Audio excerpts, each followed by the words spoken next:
बहुत ही बेहतर तरीके से आप परमेश्वर के वचन को अपना रहे हैं और अपनी जिंदगियों को बदल रहे हैं। तो जैसा कि हमने सुना, 3 लोग वहां पर मौजूद थे।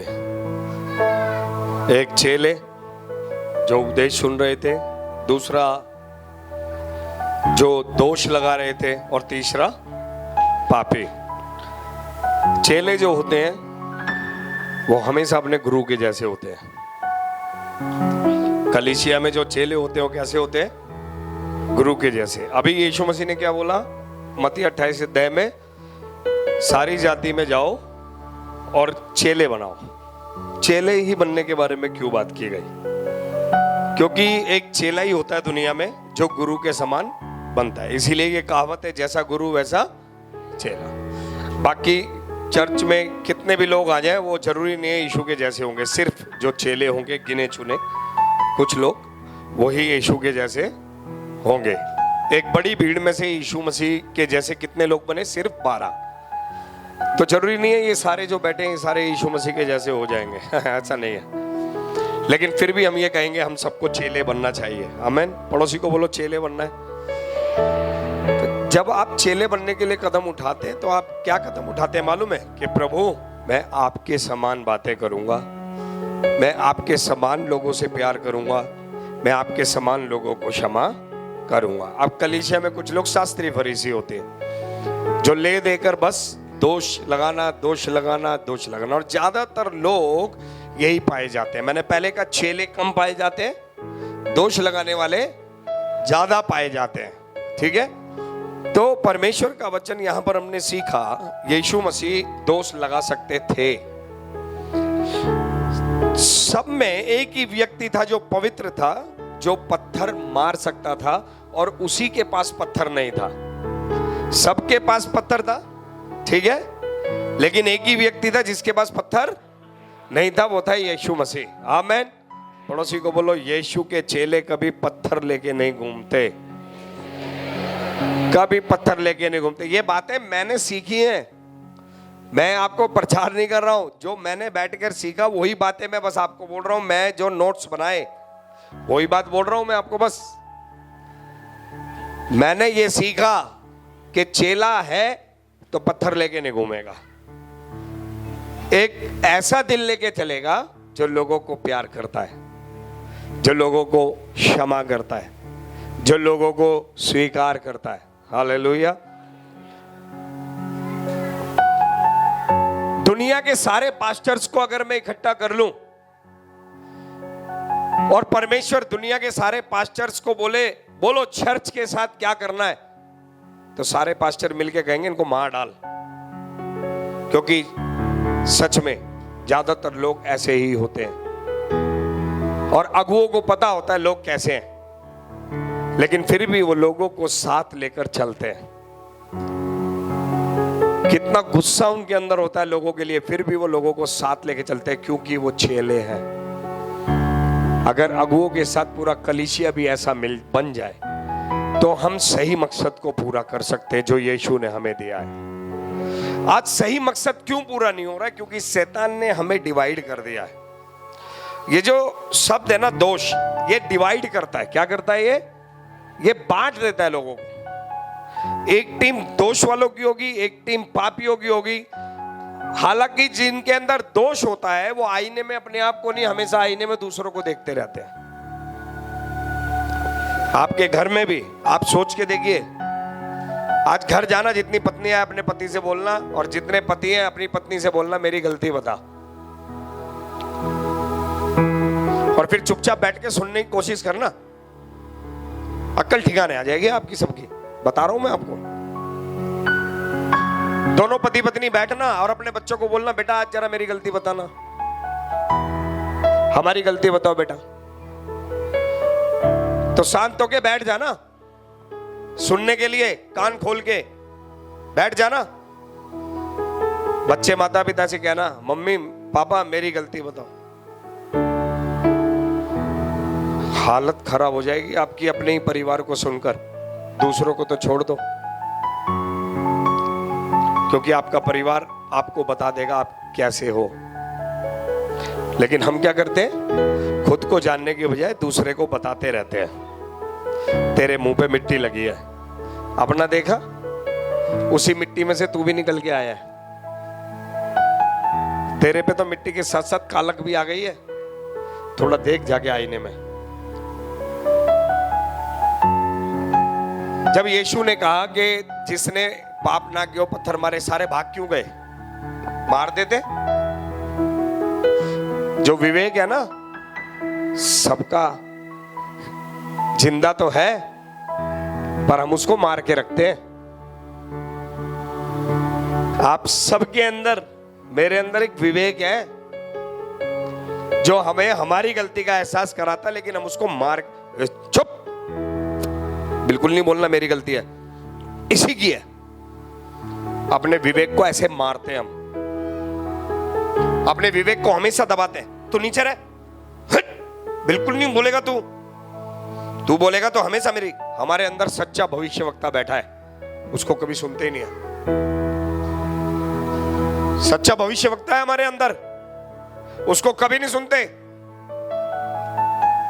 लेकिन दुष्ट आत्माओं को अपने जीवन में काम करने देते हैं। आपको मालूम है, ये दोषारोपण की आत्मा जो है, पवित्र आत्मा तो नहीं हो सकता। बाइबल भी नहीं कहता कि पवित्र आत्मा दोष लगाने वाला आत्मा है। दोष लगाने वाला शैतान है।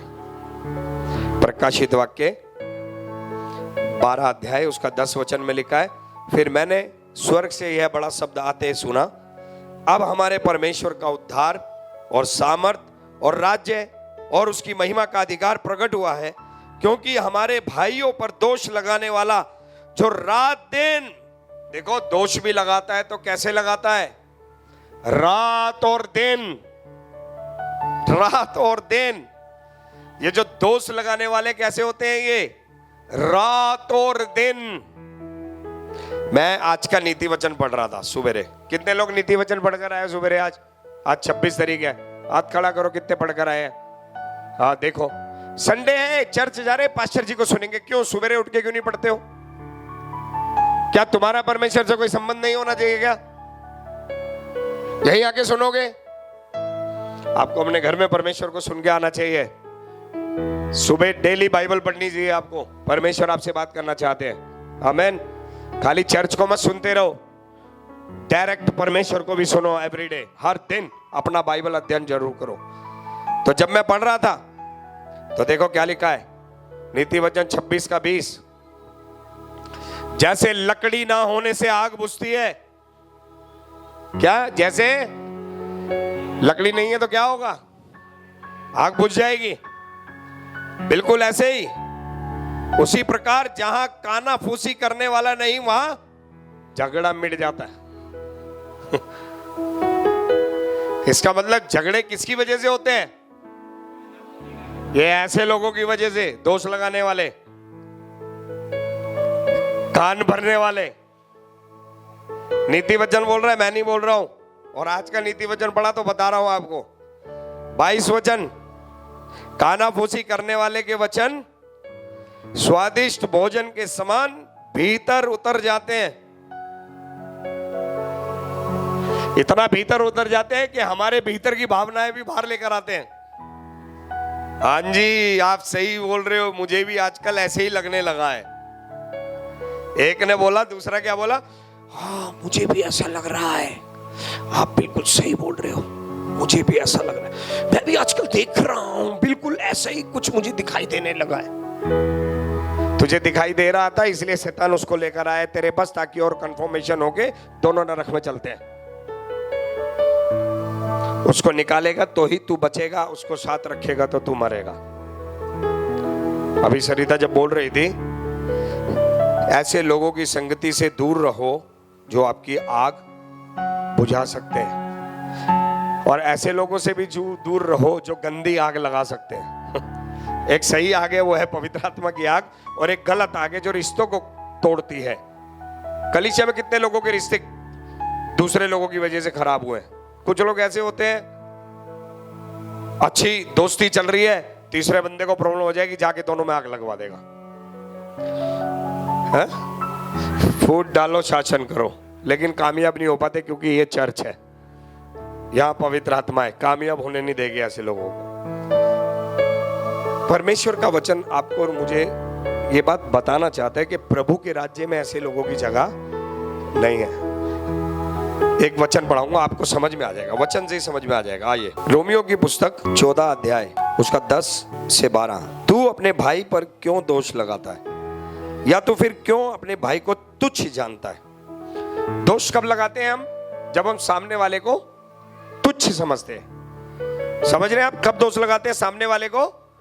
यानी जब हमारे मन में सामने वाले की कोई रिस्पेक्ट नहीं होती, तब हम उस पर उंगली उठाते हैं। अगर सामने वाले की रिस्पेक्ट है, सामने वाले के प्रति दिल में आदर है, प्रेम की भावना है, दया की भावना है, मेल मिलाप की भावना है, तो हम क्या करेंगे? उसकी गलती को भी छुपाएंगे।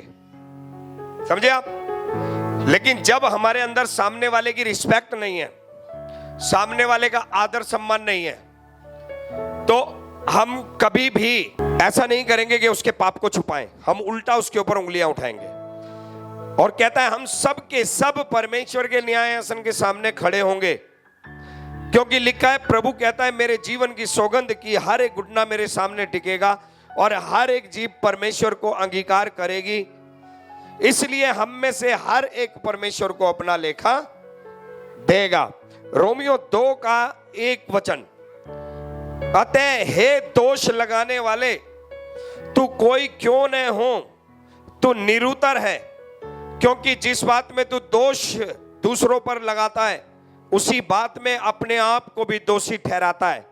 3 वचन, इसलिए कि तू जो दोष लगाता है स्वयं ही वो काम करता है। हे मनुष्य, तू जो ऐसे ऐसे काम करने वालों पर दोष लगाता है और अपने आप वही काम करता है, क्या यह समझता है कि तू परमेश्वर की दंड की आगे से बच जाएगा? कभी नहीं। पड़ोसी को बोलो, आप भी बचने वाले नहीं हो। रोमियो 3 का 23 क्या कहता है? भूल जाते हैं लोग। रोमियो 3:23। अपने आप को अच्छा समझने वाले लोग आज इस वचन को जरा ध्यान दें, क्या लिखा है इसमें। इसलिए कि सबने, बोलो सबने, बोलो सबने, सबने। पड़ोसी को बोलो, आपने और मैंने पाप किया है, हम पापी हैं। हम सबको किसकी जरूरत है? किसकी जरूरत है? बोलो। जब हमने पाप किया है तो सामने वाले को कैसे पापी कह सकते हैं? एक गांव था जिसमें सारे नक कटे हुए लोग रहते थे, जिनकी नाक कटी हुई थी। एक सही नाक वाला आदमी आता हुआ दिखाई दिया गांव के बॉर्डर पे। तो बॉर्डर पे लोगों ने देखा, अरे नक कटो के गांव में एक सही नाक वाला आदमी आ रहा है भाई। जब वो बॉर्डर से एंट्री करने लगा तो बॉर्डर पे ही 4 लोग चिल्ला चिल्ला के कहने लगे, नक कटा आ गया, नक कटा आ गया, नक कटा आ गया, नक कटा आ गया। नक कटा कौन था? वो गांव वाले। वो आदमी तो सही था, लेकिन ये चिल्ला चिल्ला के उसको बोलने लगे, नक कटा आ गया, नक कटा आ गया। और वो चल रहा है और ये चिल्ला चिल्ला के कह रहे हैं, नक कटा आ गया। ये बंदा बोला है, यार वापिस निकल ले। समझे? खुद पापी है, तुम पापी हो, तुम पापी हो, तुम पापी हो, तुम पापी हो।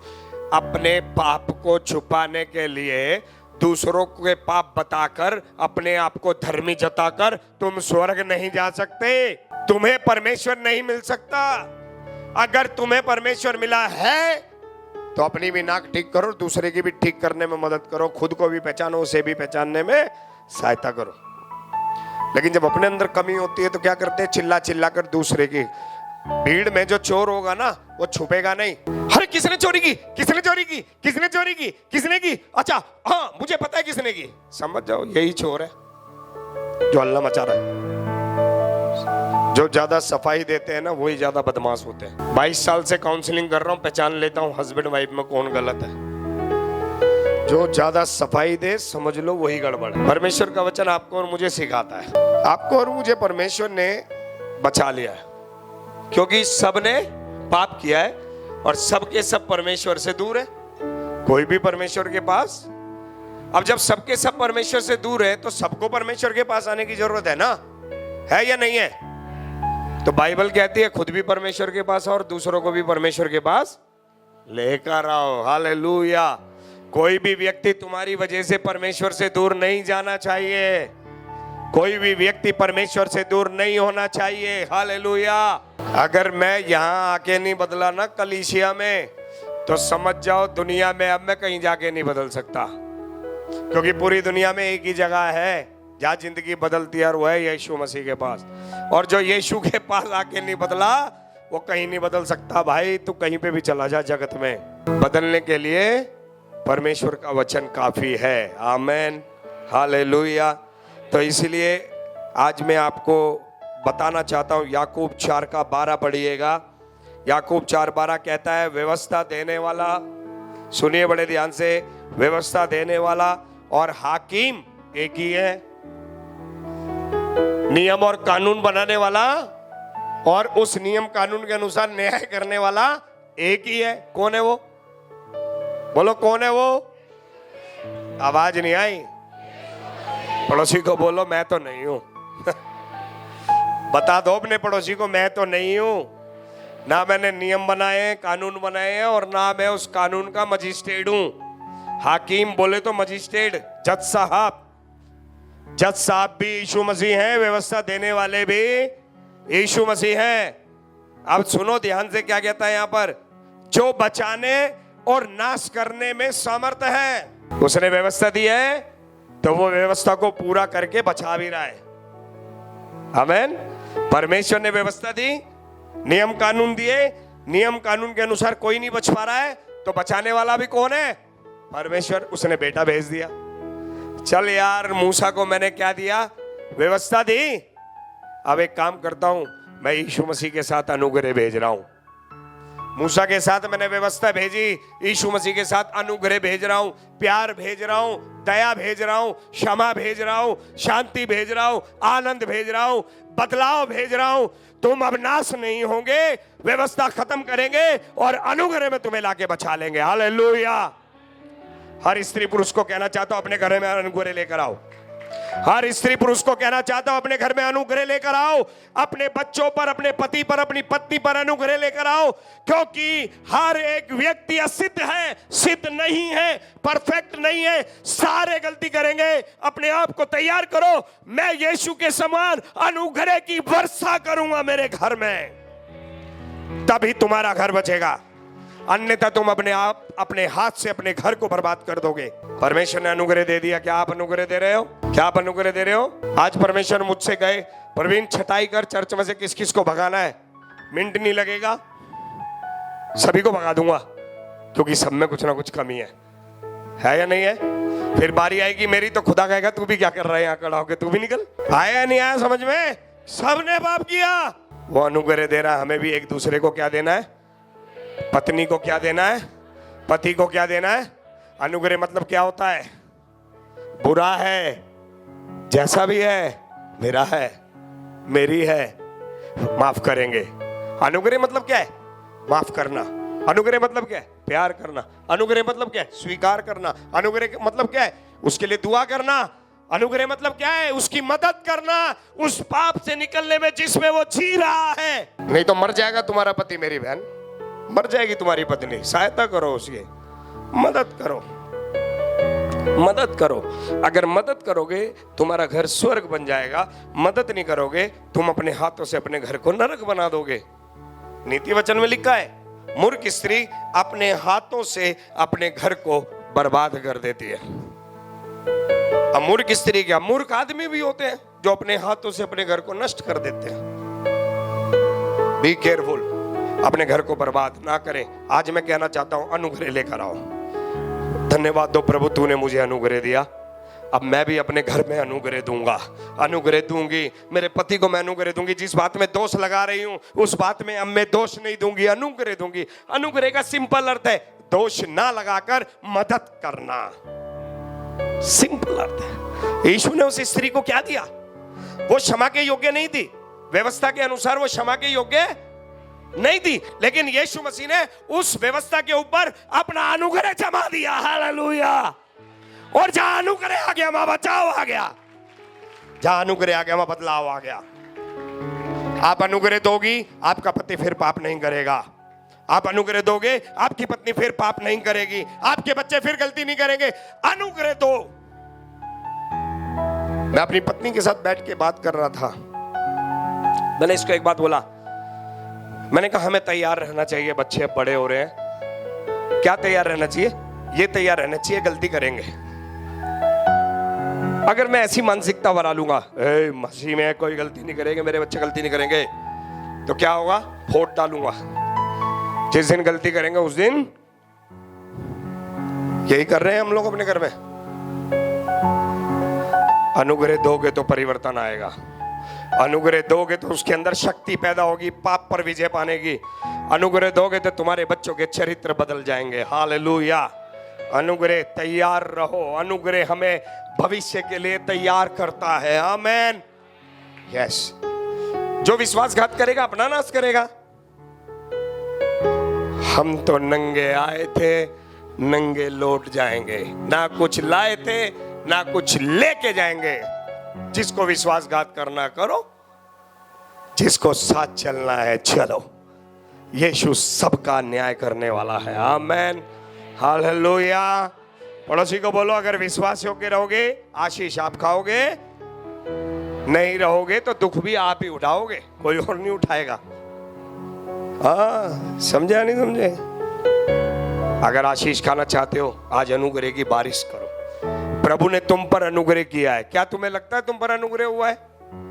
हैं? जितनी सास यहाँ बैठी है, सासों को लगता है अनुग्रह हुआ है तुम पर? आवाज नहीं आई। बहुओं को लगता है अनुग्रह हुआ है तुम पर? आदमियों को लगता है अनुग्रह हुआ है? अगर नहीं लग रहा ना, तो जाके ऐसे घर को देखना, भाई जिसको काट के ड्रम में डाल दिया तू तो जिंदा है, धन्य है तू, तेरी बीवी अच्छी है। मैं तो अपनी बीवी को धन्यवाद देता हूँ, ऐसी कहानी सुन सुन के, जो ड्रम में डाल दिया। अरे थैंक यू यार darling, I love you, I love you. अच्छी है, ड्रम में नहीं डाल रही। हम धन्य है भाई, धन्य है। छोटी छोटी बात भाई, दुष्ट आत्मा जब घुसती है ना तो आदमी कुछ भी करता है। समझ में आई या नहीं आई?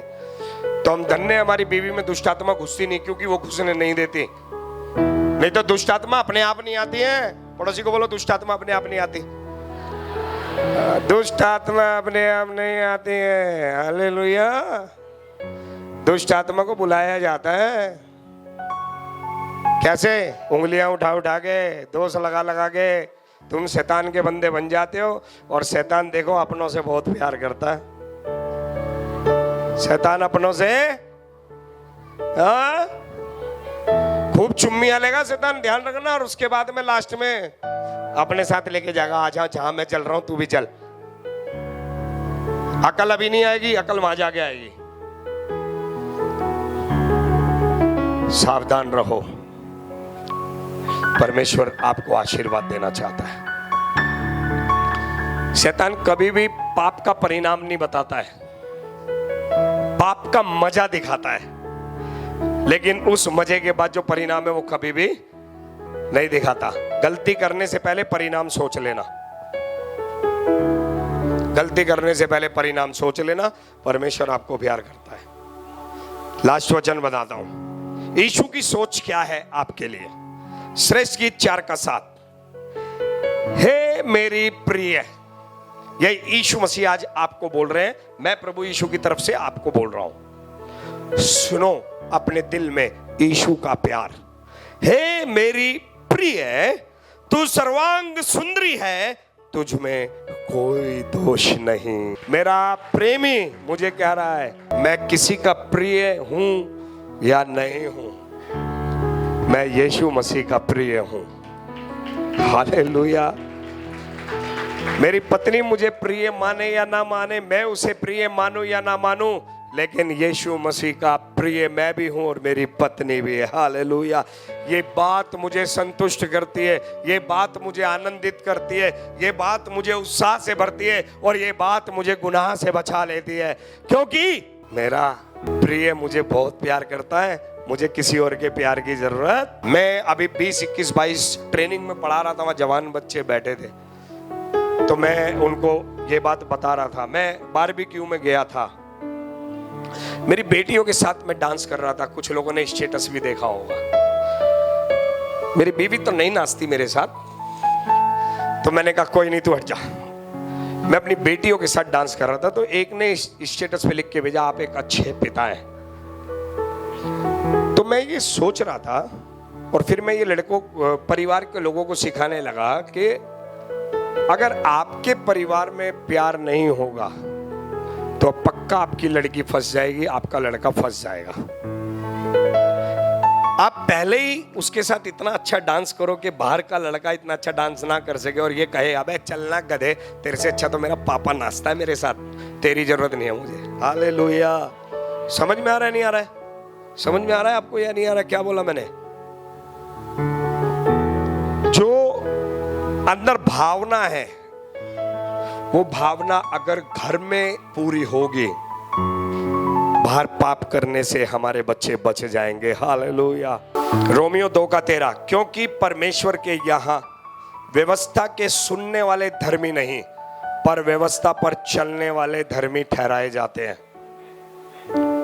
आपने बहुत कुछ सुन लिया है अभी सुबह से। आप गलत फहमी में हो कि आज आप आशीषित हो गए हो। नो, आप आशीषित पता है कब होंगे? जो आज आपने सुना है इसको मान लेंगे, घर जाकर आप आशीषित होना शुरू हो जाएंगे। हालेलुया। कुछ बातें करिए, कानाफूसी करने वाले लोगों से दूर रहिए। दूसरी बात, ऐसे लोगों को अपने बीच से हटा दीजिए। ऐसे लोगों को घर में भी मत बैठने दीजिए, आपके घर का माहौल खराब हो जाएगा। मैं लिख के देता हूं आपको, हमारा अनुभव है। एक औरत से मिलकर गई है, अच्छी खासी औरत का चेहरा था, इससे मिलने के बाद इसका भी चेहरा सड़ गया। हमने अनुभव किया है और जब हम मिलने गए वापस उसका चेहरा अच्छा हो गया। हमारा एक्सपीरियंस है। हमारे मिलने से उसका चेहरा अच्छा क्यों हो गया? क्योंकि हम गए पवित्र आत्मा के अभिषेक में और वो आई थी दुष्ट आत्मा के अभिषेक में। चुगलखोर शैतान को लाते हैं। आप किसके साथ रहना चाहते सोच के रहिएगा। भाई भूखा ना खाओ, बुरी संगति अच्छे चरित्र को। यही क्यों लिखा? बुरी संगति अच्छे चरित्र को बिगाड़ देती है। ये क्यों नहीं लिख दिया अच्छी संगति बुरे को संवारती है? ये क्यों नहीं लिखा? क्योंकि परमेश्वर को मालूम है परसेंटेज ज्यादा यही वाली है। बिगड़ते ज्यादा है, सुधरे हुए भी बिगड़ते हैं। क्योंकि शैतान की ज्यादा सुनते हैं, परमेश्वर की कम सुनते हैं। तो इसलिए सावधान, ऐसे लोगों की संगति मत करो जिनके साथ रहते हुए शुरू में नहीं होगा। याद रखना, शुरू में हवा को आज का माहौल मालूम था क्या? अगर आज का माहौल हवा को दिखा दिया जाता तो वो फल नहीं खाती। पता है आपको? अगर हवा को दिखा दिया जाता आज का माहौल कि तेरे फल खाने के बाद आने वाले 10 साल बाद, 1000 साल बाद, 20,000 साल बाद ये होने वाला है दुनिया में, हवा फल नहीं खाती। लेकिन शैतान ने दिखाया नहीं। आपको वो ये नहीं दिखाएगा तेरी जनरेशन के साथ क्या होगा। आज आप गलत करोगे, सुन लो ध्यान से, मैं बता रहा हूं, जो लोग गलत करते हैं उनको क्या लग रहा है? अरे कुछ नहीं होता, कुछ नहीं होता। लेकिन मैं आपको बता दूं, आप अपनी आंखों से अपने पीढ़ियों को नाश होते हुए देखोगे। और मैं नहीं चाहता मेरे आंखों के सामने मेरी पीढ़ी बर्बाद हो। मैं रोज मेरी पीढ़ियों को ब्लेस करता हूं। मेरी पीढ़ी खुदा के राज्य के लिए खड़ी होनी चाहिए, शैतान के लिए नहीं। मेरी पीढ़ियों को परमेश्वर ने दुष्ट आत्माओं को नाश करने के लिए खड़ा किया है, ना कि दुष्ट आत्माओं से मेरी पीढ़ी बर्बाद करने के लिए। इसलिए मैं अपनी जबान को रोक लूंगा, मैं अपने मन को रोक लूंगा। मैं ऐसे लोगों से संगति नहीं करूंगा। सबको प्रसन्न करने वाले लोग मत बनो। सावधान। अगर कोई गलत लग रहा है आपको, क्लियर, मैं आपके साथ नहीं रह सकता हूं, बात खत्म हो गई। आपको सीखना है, नहीं तो एक दिन आप भी दोष लगाने वाले बन जाएंगे। एक दिन में नहीं होता ये काम। हम पे कोई असर नहीं पड़ेगा, हम पे कोई असर नहीं पड़ेगा। बेटा रुक जा, 5 साल बाद पड़ेगा, 5 नहीं तो 10 साल बाद पड़ेगा। तू भी वही हरकत करेगा जो उसने किया। मैं बता रहा हूं आपको, अनुभव से बोल रहा हूं मैं। ये गलत फहमी, शैतान गलत फहमी डालता है। नहीं कुछ नहीं होता, ये तो हमारे ऊपर नियंत्रण है ना। कितना भी नियंत्रण कर ले, शैतान कब काम करके जाएगा तुझे पता नहीं चलेगा। मैं हैरान हुआ अभी ये बात सुन के। पहले भी पढ़ा है मैंने इस वचन को जो अभी सरिता ने बताया। अभी परमेश्वर पतरस पे प्रकट करता है। यहाँ 4-5 वचन के बाद कौन आ रहा है? कौन बोल रहा है इसके मुंह से? अभी परमेश्वर ने बोला इसके मुंह से, अभी शैतान ने बोला इसके मुंह से। तो आप क्या बच जाओगे? पड़ोसी को बोल दो, आज बचने के लिए अपने आप पे नियंत्रण करना पड़ेगा। खड़े हो जाएंगे, हम दुआ करेंगे। अगर आपने कभी किसी पे दोष लगाया, माफी मांग।